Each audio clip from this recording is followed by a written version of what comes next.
नमस्कार दोस्तों, आप सभी का स्वागत है हमारे YouTube चैनल मान्या लाल किताब रेमेडीज में। आज मैं आपके साथ बात करने जा रहा हूं कुंभ राशि के बारे में और आज का मुख्य टॉपिक होगा राहु और केतु का राशि परिवर्तन। जी हां, 18 मई 2025 को कलयुग का राजा, जिनको छायावादी ग्रह कहा जाता है, षड्यंत्रकर्ता कहा जाता है और जो हर चीज को पाने की चाहत रखता है, महाराज राहु जो हैं ये आपके लगन भाव में गोचर कर चुके हैं और इन्हीं के सामने केतु जो हैं ये आपके सप्तम भाव में गोचर कर गए हैं। दोस्तों, इस बड़े परिवर्तन के अपने ही मायने होंगे। आज इस वीडियो के माध्यम से मैं आप लोगों को बताऊंगा कि आप लोगों के लिए ये जो नया समय आया है, ये जो नया टाइम आया है, आप लोगों के लिए क्या क्या रास्ते खोलेगा और किन चीजों से आपने थोड़ा सा बचाव करके चलना होगा। इन दोनों ही ग्रहों के परिवर्तन से पहले मैं आपको थोड़ा सा इन लोग दोनों के बारे में बता देना चाहता हूं। दोस्तों, राहु जो है ये अपने मित्र की राशि शनि की राशि कुंभ में आए हैं और ये वायु तत्व के ग्रह का वायु तत्व की ही राशि में जाना,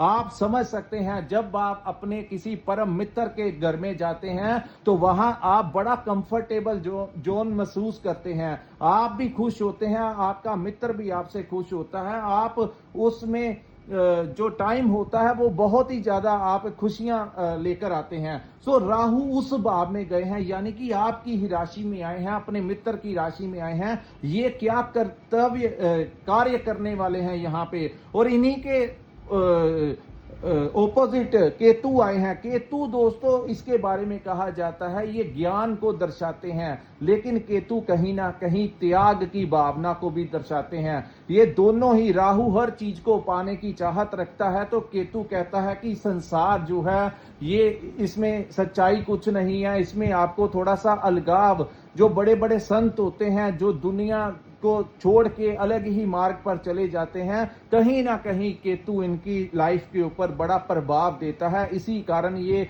साधारणतया अपने आप को थोड़ा सा अलग करके रखते हैं। सो इस वीडियो के जरिए मैं आपको बताऊंगा कि इस 1.5 वर्ष में आप लोगों के साथ कैसा कैसा होने वाला है। दोस्तों, सबसे पहले मैं बताऊंगा राहु के बारे में। राहु आपके लगन भाव में बैठे हैं, तो लगन भाव किन चीजों को दर्शाता है? लगन भाव हमारे कॉन्फिडेंस का भाव होता है, हमारी सोच का भाव होता है कि हम अपने कार्यों को करने के लिए किस प्रकार की थिंकिंग रखते हैं, हम सोचते कैसे हैं।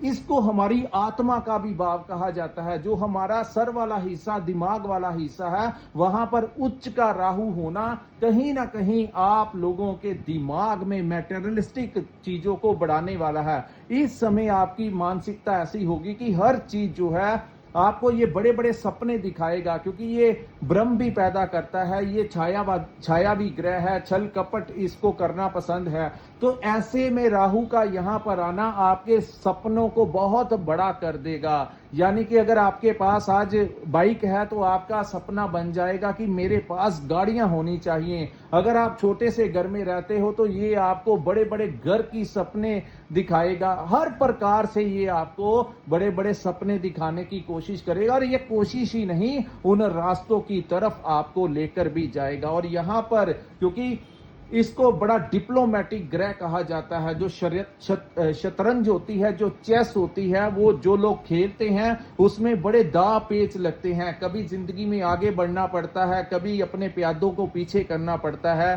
कैसे बचाव करके शतरंज की गेम खेलते हैं। इसी प्रकार से आपकी लाइफ जो है वो ऐसे ही स्टार्ट होगी और कभी कभी आप इस 1.5 वर्षों में अपने कामों को करते हुए कभी एकदम रफ्तार से आगे बढ़ जाओगे और कभी कभी 2 पैर पीछे भी कर लोगे। ऐसी चीजें जो है राहु आपको यहां पर देगा। यानी कि आपका जो दिमाग है ये मंजे हुए शतरंज के खिलाड़ी से कम नहीं होगा और आप हर अपनी चीजों को पाने के लिए, आप घर, गाड़ी, वाहन, पैसे को पाने के लिए पैसा, आपका लक्ष्य जो है वो बढ़ता ही जाएगा। आपके अंदर का जो आपका जो दिमाग है ये 24 घंटे एक ही चीज की तरफ आकर्षित होगा कि मेरे को बस पैसा ही चाहिए, मेरे को धन ही चाहिए। ऐसी अवस्था जो है राहु आपको पैदा करेंगे। लेकिन कुछ चीजों में सावधान रहना दोस्तों, राहु जो है इनको राक्षसी और पापी ग्रह की संख्या में ही माना जाता है। जब ये आपकी सोच के ऊपर हैवी होंगे,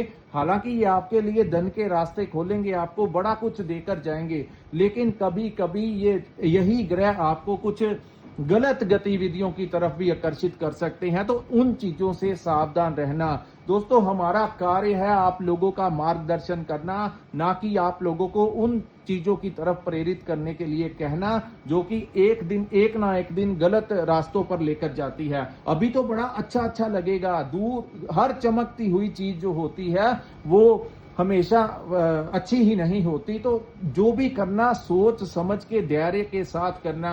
आपको कोई लालच दे कि यहाँ पर ये काम करते हैं, इसमें हमें बहुत पैसा लगेगा, और आप देखेंगे कि आपके समक्ष डील्स भी ऐसी आएंगी जहां पर आपको कोई कहेगा कि तुम्हारा 100 रुपया लगेगा और तुम्हें 1000 रुपया फायदा होगा या तुम्हें डबल मार्जिन मिलेगा। ऐसी चीजें जो हैं आप लोगों के समक्ष आएंगी। और लेकिन क्या अच्छा है, क्या सामाजिक है, क्या कानून के दायरे में रहकर जो कार्य करने हैं जो कि आगे चलकर आपकी छवि को खराब ना करें, और वो लोग थोड़ा सा बचाव करके चलना जिनकी कुंडली में सूर्य बड़ी खराब भाव में बैठे हैं। ऐसे में राहु उन रास्तों पर चला तो देते हैं लेकिन आगे चलकर वो किसी ना किसी चीज में फंस जाते हैं जिनके कारण उनको बाद में दिक्कत आती है।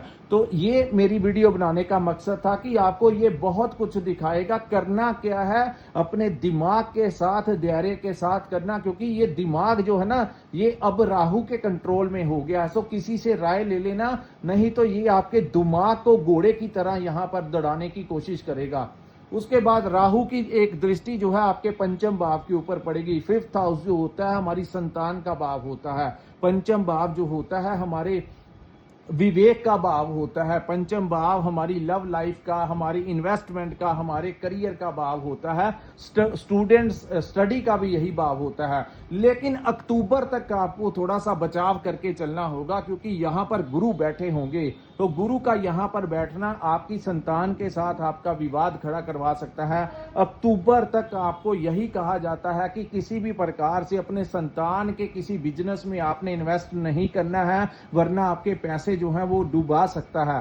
सो आप लोग इन चीजों से बच के रहना। अगर आप अपने बच्चों के साथ रहते हो, कोई काम करते हो, हाँ बच्चे और पिता कई बार इकट्ठा एक ही शॉप पे बैठते हैं या एक ही फैक्ट्री को चलाते हैं, तो ऐसे में जैसे पुराना थोड़ा थोड़ा चलता आ रहा वैसे आप कर सकते हैं। लेकिन एकदम से आपका बच्चा आपको कहे कि मैं ये कोई कार्य करना चाहता हूं और आपसे मेरे को कोई बड़ा रकम चाहिए, बड़े पैसा चाहिए इन्वेस्ट करने के लिए, तो अक्टूबर तक जब तक गुरु इस भाव को छोड़ नहीं देते तब तक कहीं ये बड़ी गलती मत कर लेना, अन्यथा आपका पैसा वो डुबो देगा और आपके रिलेशन भी खराब करवा देगा।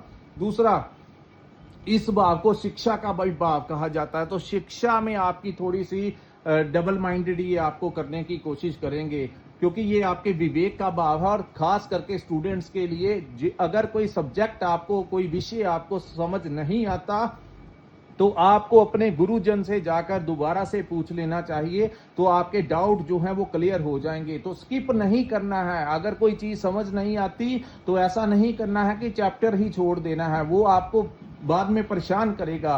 सो अगर आप थोड़ा सा एफर्ट और कर लेंगे, अगर एक चीज एक बार में समझ नहीं आती तो दोबारा से अपने टीचर के पास जाइए, दोबारा से अपने प्रोफेसर के पास जाइए, पूछ लीजिए, आपकी वो चीजें जो हैं वो क्लियर हो जाएंगी। तीसरा, इस भाव को इन्वेस्टमेंट का भाव कहा जाता है। तो इन्वेस्टमेंट करते हुए थोड़ा सा ध्यान रखिए, कहीं अगर तो आपके ऊपर दोस्तों किसी अच्छे ग्रह की महादशा अंतरदशा चल रही है तो बहुत अच्छा है, लेकिन अगर कोई खराब ग्रह की दशा चल रही है तो ये जो मैं बता रहा हूं इन चीजों से आपने थोड़ा सा सावधान रहना है। इन्वेस्टमेंट को लेकर इन आइडियाज बहुत आएंगे, लेकिन जल्दबाजी में वो कार्य नहीं करने जो कहीं ना कहीं आपको नुकसान बाद में पहुंचा दे। तीसरा, अब मैं बात करूंगा राहु की तीसरी दृष्टि जो कि आपके भाग्य के भाव में पड़ेगी। ये दृष्टि आपकी बहुत जबरदस्त होगी। आपको भाग्य का बड़ा सपोर्ट मिलेगा, आपको अपने पिता का सपोर्ट मिलेगा, आपके गुरुजनों का सपोर्ट मिलेगा।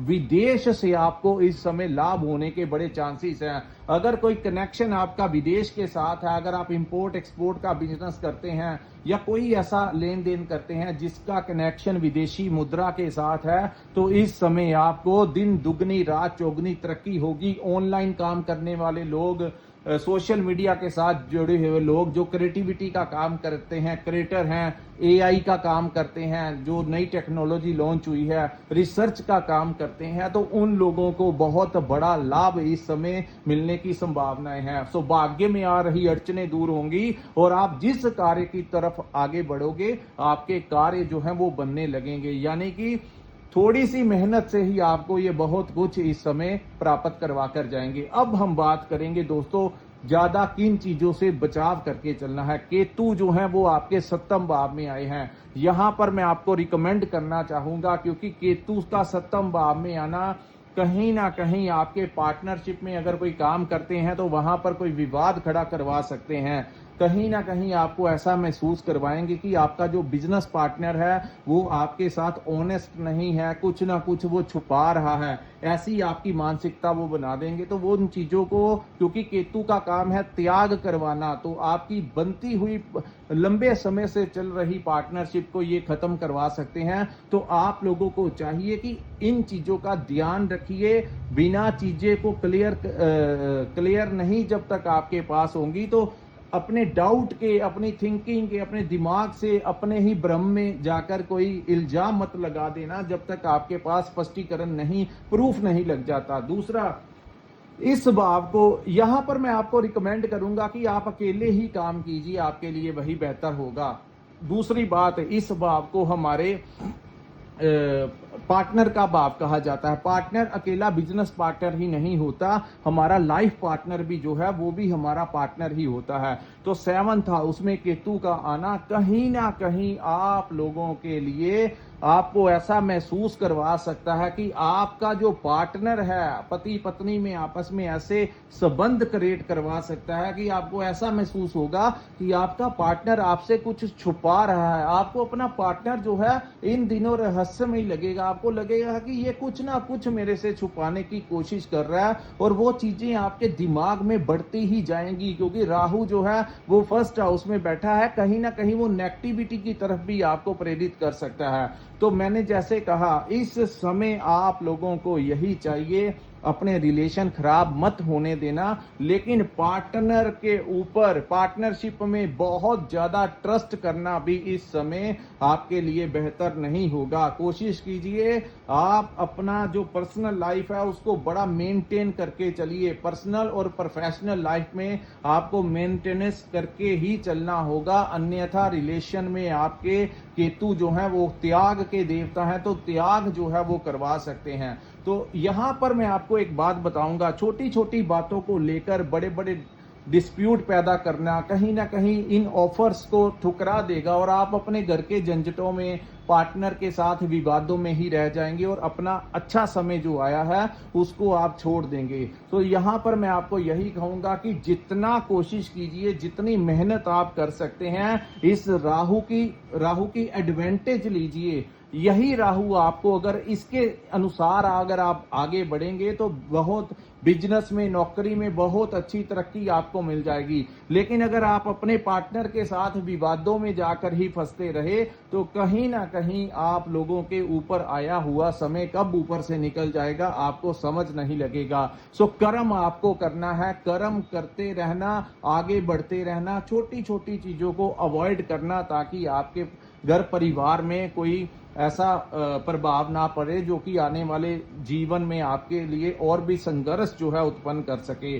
सो पति पत्नी में आपस में कुछ ऐसी संभावनाएं, वो डिवोर्स तक की नौबत दोस्तों केतु यहां पर लेकर आते हैं। मैं कहना तो नहीं चाहता था, क्योंकि कई बार लोग कहते हैं कि आप हमारे लिए नेगेटिव बोल रहे हो, लेकिन केतु है, केतु का काम है, तो ये ज्योतिष विद्या है, जो हमारे पास ज्ञान है, जो हमारे तर्क हैं उनके साथ ही हम आपके साथ बात कर रहे हैं। उन लोगों के लिए थोड़ा सा कष्टमय ज्यादा हो सकता है जिनके ऊपर केतु की महादशा या अंतरदशा चल रही है, या किसी बुरे ग्रह की आपस में युतियां बनी हुई हैं। यहाँ जैसे कोई गुरु के साथ कोई ऐसी युति राहु की, या कुछ मंगल शनि की, या चंद्र शनि की ऐसी बनी हुई है, उन लोगों को थोड़ा सा बचाव करके चलना होगा। सो दोस्तों, ये था कुंभ राशि वालों के लिए राहु और केतु के बड़े परिवर्तन का कैसा प्रभाव होगा। अगर ये वीडियो आपको अच्छी लगी हो तो कृपया इस वीडियो को लाइक कीजिए, हमारे चैनल को सब्सक्राइब कीजिए और कमेंट सेक्शन में कमेंट करके जरूर बताइए। अगर ऐसी अवस्थाएं आपके साथ बनी हुई हैं या आपके बन रही हैं तो कमेंट में जरूर मेंशन किया कीजिए दोस्तों। It's a part of our study, हमें भी एक्सपीरियंस मिलता है आने वाले कल का, ताकि हम आपके लिए और भी अपडेट्स जो है वो लेकर आ सके। सो हमारे चैनल को सब्सक्राइब कीजिए, ऑल नोटिफिकेशन का बटन भी प्रेस कर लीजिए, ताकि जब भी हम आपके लिए कोई वीडियो बनाएं आप तक उसका नोटिफिकेशन आसानी से पहुंच सके। अगर आपने अपनी कुंडली का विश्लेषण करवाना होगा तो स्क्रीन के ऊपर जो नंबर दिया है वहां पर व्हाट्सएप के जरिए आप हमारे साथ संपर्क कर सकते हैं। इसी के साथ इस वीडियो को मैं विराम लगाता हूं। नमस्कार, जय माता दी।